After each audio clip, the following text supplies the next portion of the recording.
Welcome to the Church Leadership Podcast, your weekly source for encouraging and equipping local church leaders, with your hosts, Mark Gainey and Andy Frazier. In each episode, Andy and Mark sit down with church leaders that you should know. We believe these honest conversations will be helpful and encouraging to you as you lead the local church. Here is this week's episode. Welcome to today's episode of the Church Leadership Podcast. We're so glad you've joined us for today's conversation. And our mission here at the podcast is to encourage and equip you to lead in the local church. And we believe today's conversation is going to help you do just that. Before we get to the conversation, though, I want to remind you of a couple of things. Make sure you subscribe. If you're watching on YouTube, hit the subscribe button. If you're listening on your favorite podcast listening app, go to subscribe. We don't want you to miss a single episode. And we believe every one of them is important. Every conversation is one you need to hear, and every leader that we talk to is one that you will want to hear from. And we encourage you to rate our podcast too. You can go over to ratethispodcast.com/CLP. That stands for Church Leadership Podcast, and that helps us get the word out about the podcast. And listen, we want to hear from you too.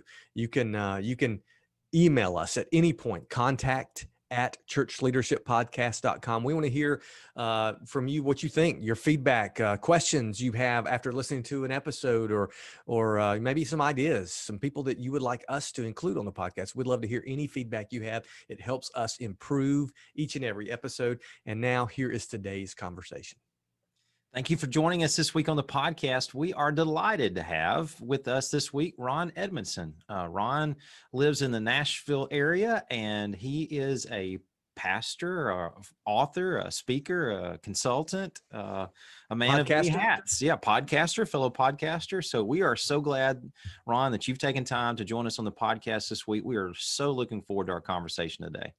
Thanks. I appreciate you having me. You forgot to say grandpa. Grandpa. Okay. I'm a grandpa.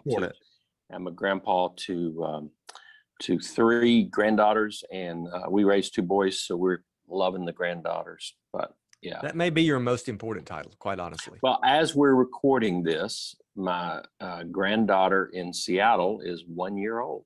Oh, wow. Happy birthday. Yeah, today. Awesome. That's right. That's pretty cool. Well, I was first introduced to you, Ron, when I read your book about, I guess, 4 years ago. When it came out, Mythical Leader, and some things. You and my mom loved it. My mom did love it. I mean, she really did. Well, good. I need to meet her too. She said it was really helpful in the assisted living facility where she lives. I mean, seriously, she said it helps me relate to people. And I'm like, awesome. Moms are great. Well, it was a great read, a great book, and I think I even tweeted through it as I read it. But I want to dive into some of that, but really talk a little bit about kind of what you're doing now with churches and your story and how God got you to where you are. Well, my story is longer than the podcast, but I was in the business world till I was 38 and business owner, and served in elected office, did a lot of different things, was active in the church from the friend. I mean, I taught Sunday school, deacon, that sort of thing, but I was more active in the community and in the business world. That consumed most of my time. And then, God just has a way of getting your attention, and he did. And I surrendered to the vocational ministry, and have almost 20 years now. And so in that time, we have been blessed to work with a lot of different churches, but we've specifically worked with 3 churches in church revitalization and 2 churches in church plants. And so a little different, unique in that I like to say I can't keep a job, but it's really the Lord has used us in seasonal type things, and it's not been planned. It's just been kind of how it's turned out. And so, we get a church where it's supposed to be, and then we go do something else, and then spend a season in working with Leadership Network, which was also somewhat of a revitalization kind of redirection kind of thing, and then about the pandemic changed a lot of things, taught me that I really loved being back in the local church, and so agreed to come to Brentwood Baptist. My friend Mike Glenn is here and has been here 30 years. 30 years this year, and I'm helping him in this season. I want to help him finish well, whatever that looks like. And he may be here 10 more years, or he may be here 2. I don't know, but we're going to have some fun together while we're here. So getting to do ministry with a friend, that's actually a pretty cool opportunity. It's the first time in my career I've not been the senior leader. And but here we are. And I just tell all our staff, hey, look, I'm a man under authority. I don't know. I'm just doing what I'm told. There you go. Well, there's something about that. I mean, I don't believe God really blesses our positions of authority unless we're willing to submit to authority. And a lot of people don't understand that. And that's, I think that's what you and Mark and I were even talking about prior to the podcast beginning, is the authority and position and leadership and strategy and all those things. A lot of us learned principles and tried to practice some things. And then COVID happened, and it's almost like it swept our feet out from under us. And some people are having to regain their legs and learn how to lead again. And a lot of what you've done over time has really helped leaders. So tell us a little bit about how COVID has changed and how we need to really either relearn or adapt to being leaders in this position we are of dealing with the pandemic, having gone through it, and now trying to come out of it for the better. Well, hopefully hopefully we learn lessons through the hard times. Some do, some don't. I mean, that's just quite honest, being quite honest about people. I mean, you work with people all the time, and some people continue to make the same mistakes over and over and over again. But hopefully we go through a hard season and we learn valuable principles that can help us in the next season. And we're better for the next crisis when it comes along. But, if anything we've learned out of COVID, and I said those first remarks to see, it's amazing to me as our state begins to reopen. Nashville's a little slower than the rest of the state, but as our state begins to reopen, it's amazing to me to see how many people are rushing back to their old lifestyles. It was, a year ago, we would have said, man, I'm stuck at home. I'm not able to do anything, but I did a series this time last year.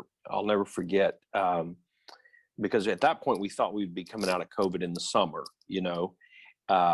This is the early May when we're recording this, and we thought summer 2020, hey, we'd come out of this, and it didn't happen that way. But so I did a series, I think it was called Uncluttered, talking about let's not clutter our lives back up. Let's rebuild carefully so that we Scripture says, be careful how we use our time. And so I did that series, and now I'm seeing people cluttered again. I talked to a young family the other day. Well, we don't have time for anything because we're on our kids are in 4 sports, and they're, each, and they're, it's just crazy. Yep. It should have taught us, and hopefully some will learn, some won't, that we can't do everything. We can't be everywhere. We can't be all things to all people, as God can. And so, some of the things we've learned, we should get back to the basics. Manage your time well, set your priorities, work on the things that matter most, say no to things that are distractions that get in the way, prioritize your life, and so relationships matter, Right. Buildings are great to have, but if you're not using them for purposes that have kingdom purpose all the time, so those are just some very basic things I think we should be learning coming out of COVID.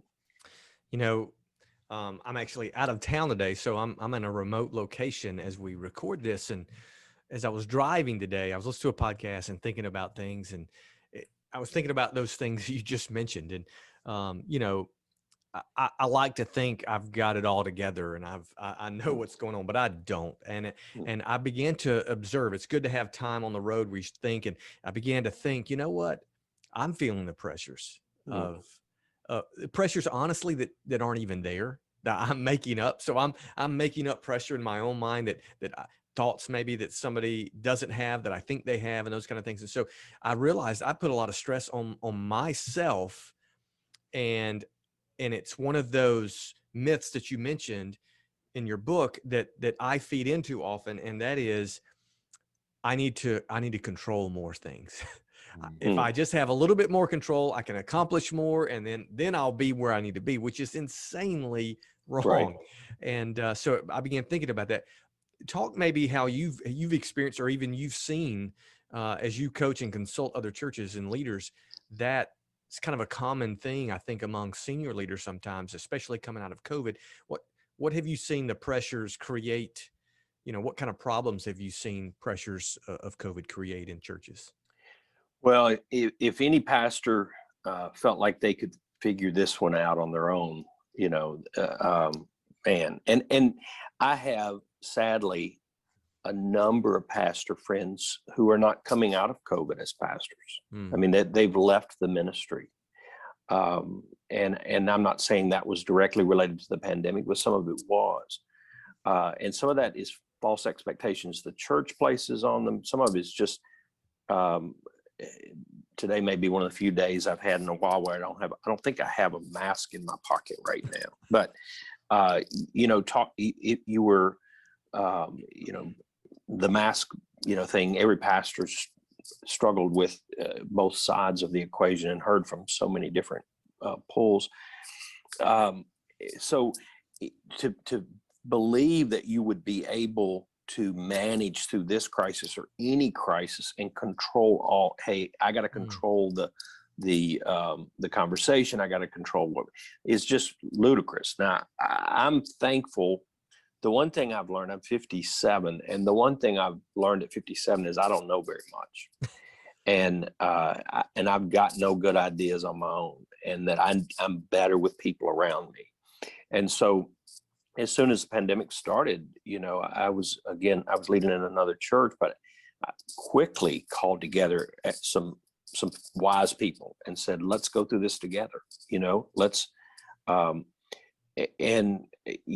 that should just be an example of what we should do every day. We're about to bring a new pastor on our staff here, and I'm super excited about it. He's coming from he's leaving as a senior pastor, coming into a pastoral role here, and I think going to do a phenomenal job.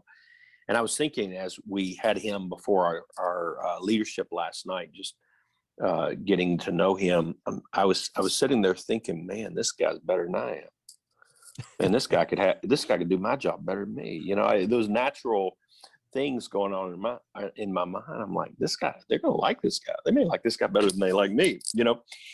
But that's okay. We should surround ourselves with those type of people. And the more I trust my team and empower my team, the better I am. The better my leadership is in the long run.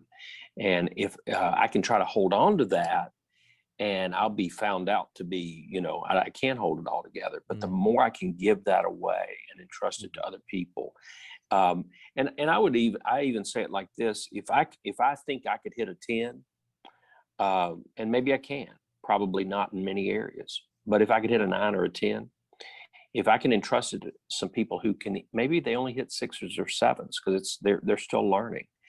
The collective value of that is you can get a lot more done with a lot of 6s, 7s, and 8s than you can with 1, 9, or 10. And so, and more than likely, they're going to surprise me and hit 9s or 10s, and especially as they continue to learn and grow. And God is glorified in their 6 and 7 because He shines even brighter. Absolutely, that's exactly right. Amen. Well, I think everybody who's watching or listening, they're already nodding like, yep, that's me. You're reading my mail. You know what I'm going through. You know what I'm experiencing.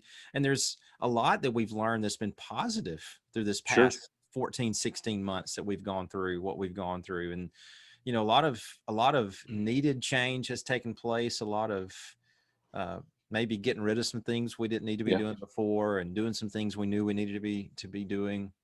But leading people obviously is the goal. It's like you mentioned earlier, it's not about buildings, it's about relationships. It's very important for us to see that. And one of your myths is that we can't lead everybody the same. If we're prone to think that we lead everybody the same way, then we're probably not being a healthy, effective leader. And that has been obvious during COVID. And we have seen leadership flourish. I know I've seen some guys who probably had some struggles in certain areas who really, the crucible kind of brought out the best in them to lead their people, because you got, senior adults who are in one category, you got young families who are another category, you got, vaxxers and anti-vaxxers and face mask wearers and non-face mask wearers and those who want to gather and those who don't. So you definitely have identified, because of this by default, that we have to lead people differently. Sure. What are some positive things that you have seen during the last 14 or 16 months where you've seen leaders really step up and learn and grow? I think we've got a couple of people on this team, and I'm in a unique season in that I pastored a church partway through the pandemic, and then I came here and they were well into the pandemic, and well in the process of getting things done. But so I go back a little ways into the beginning of the pandemic when I was serving as, and it was a transitional pastor role, trying to help the church kind of recover and redirect. And what I discovered is there were people sitting there, because we were in such a desperate need at that point. I mean, this was a church that didn't have a huge online presence, and without online, you had no church, for a while. And so one of the things I discovered is there were people sitting there that had the talents and the abilities to take us somewhere online.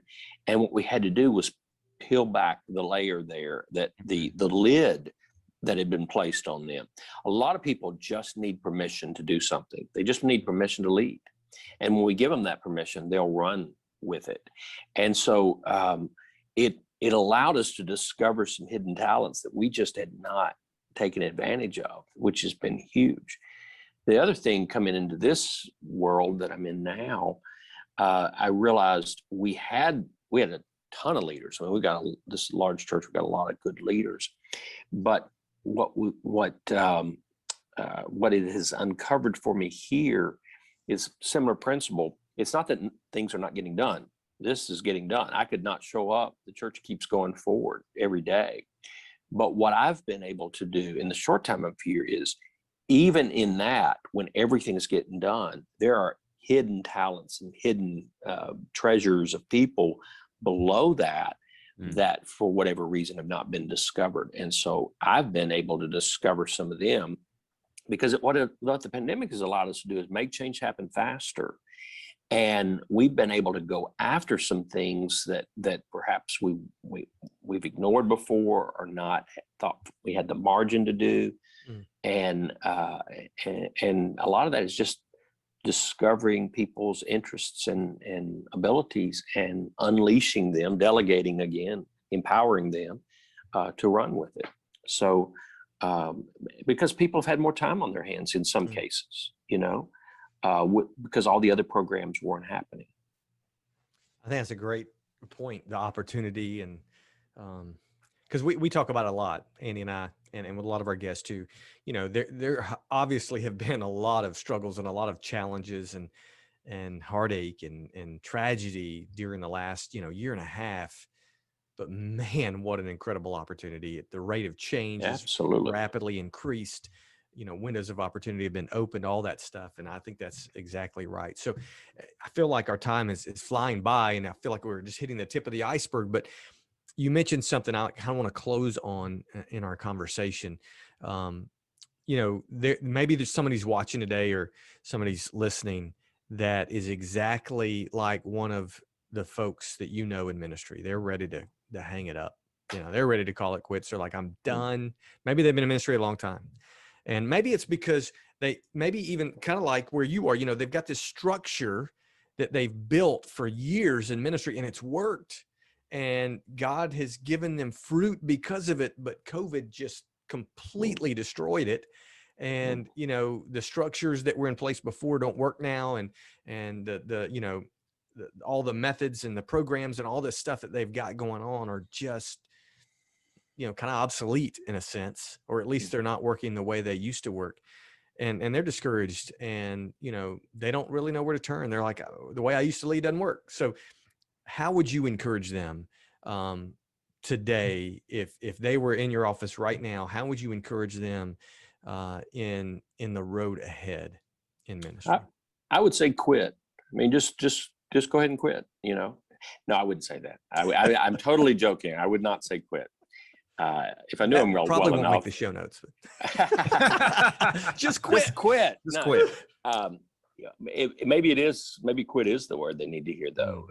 Maybe it's to quit comparing themselves to somebody else, or maybe it's to quit believing that the way you always done things is going to be the way you need to do it in the future.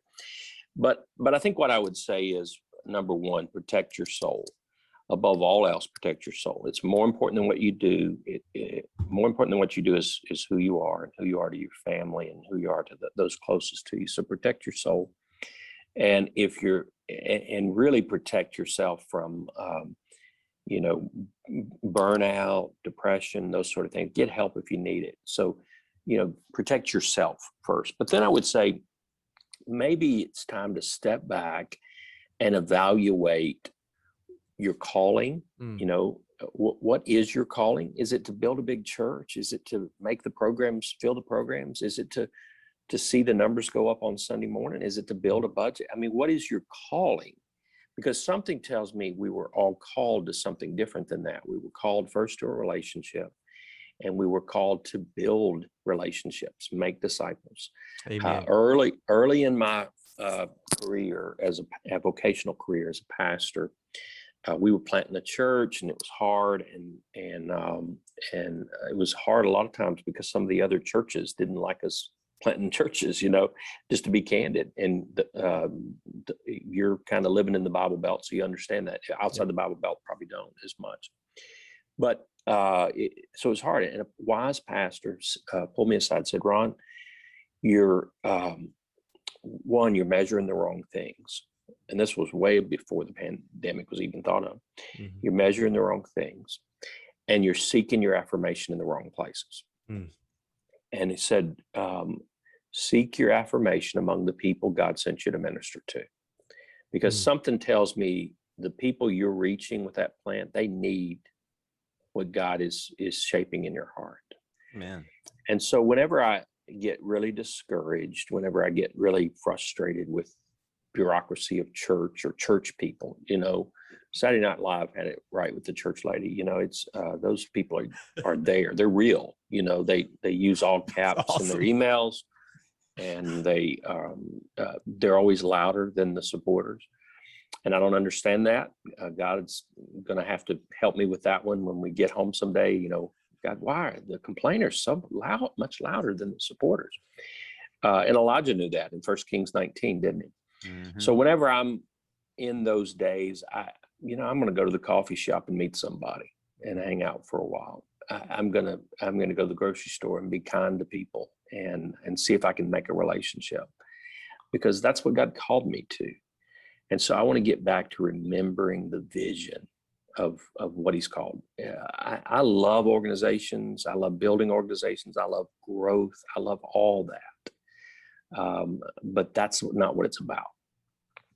At the end of the day, I got a 1-year-old granddaughter.